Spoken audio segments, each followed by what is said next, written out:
बेशक इसमें योगी आदित्यनाथ की जीत हुई और ये बहुत सोच समझ कर दिया गया नारा था, यूं ही इमोशंस में आया हुआ नारा नहीं था, क्योंकि मुख्यमंत्री योगी आदित्यनाथ ऐसी छवि के नेता भी हैं, ऐसी शख्सियत भी हैं जो ये अच्छे से समझते हैं, जनता की नब्ज को अच्छे से जानते हैं कि लोग क्या चाहते हैं और क्या उत्तर प्रदेश की मूल भावना है, लोगों की मूल भावना के अनुरूप ये नारा दिया गया और जो समझाने की कोशिश थी वो कहीं ना कहीं कामयाब रहे।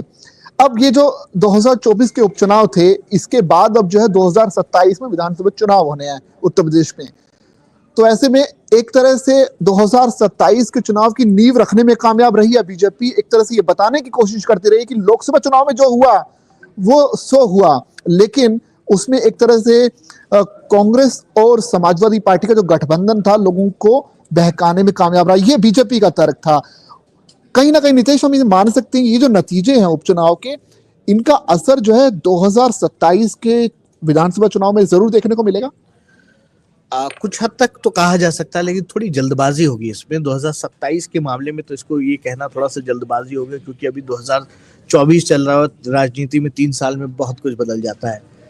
लेकिन हाँ, बिल्कुल समाजवादी पार्टी इस चुनाव को भांपने में कह सकते हैं कि विफल रही। अखिलेश यादव ने इस चुनाव को ठीक उसी तर्ज पर लड़ने की तैयारी की थी जैसा उन्होंने लोकसभा चुनाव में लड़ा था। जिस पीडीए के नारे के साथ वो लोकसभा चुनाव में जनता तक पहुंचे थे, उसी पीडीए के फॉर्मूले को लेकर इस बार एक बार फिर वो थे। और एक तरह से ये अखिलेश के साथ साथ उनकी रणनीति का भी लिटमस टेस्ट था। और इस लिटमस टेस्ट में ये सामने आया कि जब वो पीडीए को लेकर सामने आया तो कुछ चीजें उनसे नजरअंदाज हो गई। जैसे कि उन्होंने नजरअंदाज कर दिया कि योगी किस हिसाब से लगातार अपनी बात को दोहरा रहे हैं। पहले तो वो ये भांपने में विफल रहे। दूसरा, चुनाव से ठीक पहले आपको याद होगा नीरज, हमारी आपकी बात भी हुई थी लोक सेवा आयोग के बाहर बैठे छात्रों को लेकर, जो पीसीएस को लेकर हुआ था। उस मामले को भी भुनाने की भरसक कोशिश की गई। मैंने आपसे उस दिन भी कहा था कि अभी चुनाव में 6 दिन हो सकता है, क्योंकि योगी आदित्यनाथ ने समय रहते उस मामले को अपने हाथ में ले लिया था और जिस तरह से उन्होंने उसे टैकल किया, छात्रों को समझाया, नाराजगी दूर की, एक डेट भी डिसाइड की, तो उस लिहाज से योगी की सीरियसनेस अखिलेश के मुकाबले ज्यादा दिखाई दे रही थी। अखिलेश की तरफ से जितनी भी रैलियों या जितने भी प्रभारी बनाए गए, जितनी भी तैयारियां की गई, उनमें आप देखिए यादव परिवार प्रमुखता से दिखाई दे रहा था, जबकि बीजेपी में ऐसा नहीं दिखाई दे रहा था। ब्रजेश पाठक से लेकर केशव प्रसाद मौर्य तक को जिम्मेदारी दी गई थी।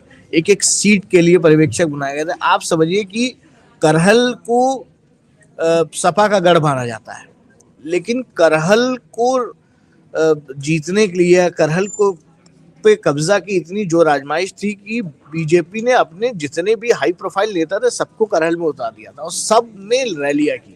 हालांकि उसके परिणाम उनके अनुरूप नहीं आए, लेकिन ये जो छोटे छोटे बदलाव होते हैं ना, ये समय के साथ बड़े अंतर में दिखाई देते हैं। जिस तरह से भारतीय जनता पार्टी की शैली है काम करने की, वो लगातार छोटे छोटे चुनावों में बड़ी जिम्मेदारियां बड़े नेताओं को देती है और उसका परिणाम है कि जब उनके पास बड़े गेम होते हैं, जब बड़ा जो मैदान होता है, तो वहां पे अच्छा प्रदर्शन करते हैं। तो उसी का परिणाम था। अखिलेश कहीं ना कहीं योगी आदित्यनाथ को भांपने में भी कमजोर रह गए, साथ से साथ जनता की नब्ज टटोलने में भी। आपने देखिए कि अखिलेश यादव ने इस पूरे जो 9 सीटों जिनमें हुए थे उम्मीदवार, उसमें उन्होंने 5 मुस्लिम कैंडिडेट उतारे थे, जबकि उन्हें पता था, और बीजेपी ने एक भी मुस्लिम कैंडिडेट नहीं उतारा। बीजेपी ने यहाँ पे ओबीसी कार्ड खेला था। तो ये दोनों का कार्ड था, उनको मुस्लिम कार्ड बनाम आप ओबीसी कार्ड देखेंगे, इसमें भी आप देखिए तो योगी बहुत आगे निकल गए। उन्होंने सीट के हिसाब से दिया। आप ये प्रयागराज की फूलपुर सीट का देखिए। फूलपुर सीट जो है कांग्रेस का गढ़ मानी जाती थी। समाजवादी पार्टी ने इस सीट को कांग्रेस को देने के बजाय खुद लड़े। कांग्रेस की विरासत कहा जाता था इस सीट को। आज वहां पे बीजेपी पहुंच गई। कैसे? क्योंकि उन्होंने समाजवादी पार्टी के प्रत्याशी को उतारा। प्रत्याशी को उतारने के पीछे का कारण ये था कि 2022 में वो कम वोटों के अंतर से आए थे। मेरे ख्याल से करीब कुछ मामूली अंतर था, 1000-2000 का ही अंतर था, तो उससे हारे थे। अब सपा का ये मानना था कि जब हम 2002 में वहां तक पहुंच सकते हैं तो आज हम 7 लड़ेंगे, लेकिन वास्तविकता ये होती है कि काडर इस तरह के कम समय में लिए गए फैसलों के साथ ढल नहीं पाता है, क्योंकि जो कार्यकर्ता होते हैं उन्हें गली गली मोहल्ले मोहल्ले जाके चीजों को जवाब देना होता है, सवालों के जवाब देने होते हैं। दो नेता आज एक साथ हैं, एक साथ बयान दे रहे हैं, कल वो एक दूसरे के विपरीत भी बयान देंगे तो कुछ फर्क नहीं पड़ेगा, लेकिन जमीन पे जो कार्यकर्ता करता है उस पर फर्क पड़ता है। वो सीधे तौर पे ये मान के चलता है कि जो हम एक बार जो हमने फैसला ले लिया है अब हमको उसी के फैसले के उलट जाना होगा। तो उसी का परिणाम था कि सपा उनके हाथ से निकल के दीपक पटेल जीत गए। तो जिस तरह से चीजें रही, सपा ने कांग्रेस को बहुत ज्यादा तवज्जो नहीं दी, सारे फैसले अपने अनुरूप लिए, उन्हें पीडीए अपने फॉर्मूले पे बहुत भरोसा था, तो जो वो करते चले गए उसके परिणाम उनको जो है बहुत सुखद नहीं मिले।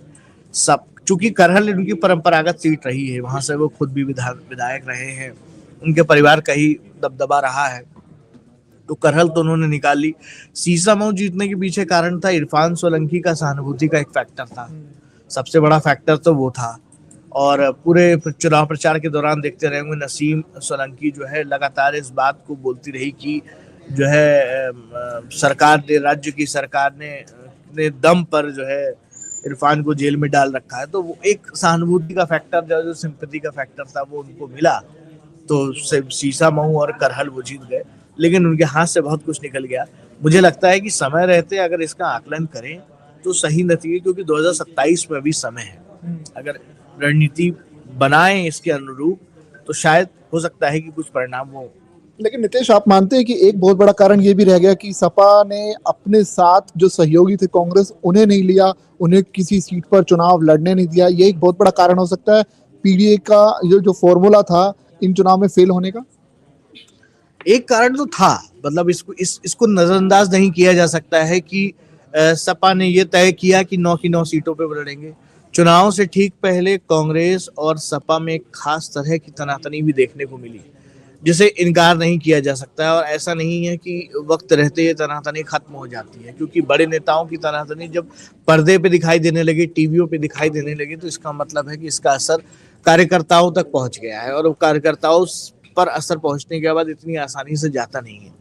तो चुनाव के 2 महीने पहले उलट बयान देना और फिर बाद में ये दिखाना कि हम साथ साथ हैं कह देने भर से चीजें बदल नहीं जाती। और कांग्रेस को बहुत ज्यादा तवज्जो ना देकर अखिलेश ने अपने गठबंधन के लिए भी एक संदेश दिया है, वो एक जो फैक्टर है वो भी उनको कहीं ना कहीं आने वाले समय में नुकसान दे सकता है, क्योंकि कांग्रेस ने वो किया जो अखिलेश ने कहा, जो समझाने की वो चाहत कर रहे थे। क्योंकि उत्तर प्रदेश के जो प्रदेश अध्यक्ष हैं अजय राय, वो इसके पक्ष में नहीं थे, वो चाहते थे कि फूलपुर में कांग्रेस का प्रत्याशी उतरे, लेकिन आला कमान की तरफ से मैसेज आने के बाद उनके सुर भी बदल गए।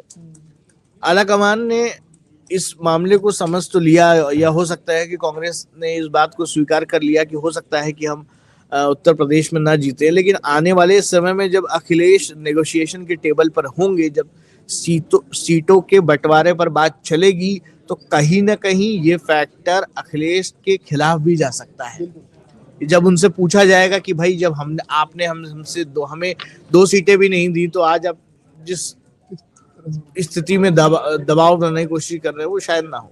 तो ये एक फैक्टर है कि हाँ, अखिलेश ने अपने साथ अपने लोगों को बहुत ज्यादा तवज्जो नहीं दी, और उनकी इस पूरे हार में एक बहुत प्रमुख कारण हमें से एक है।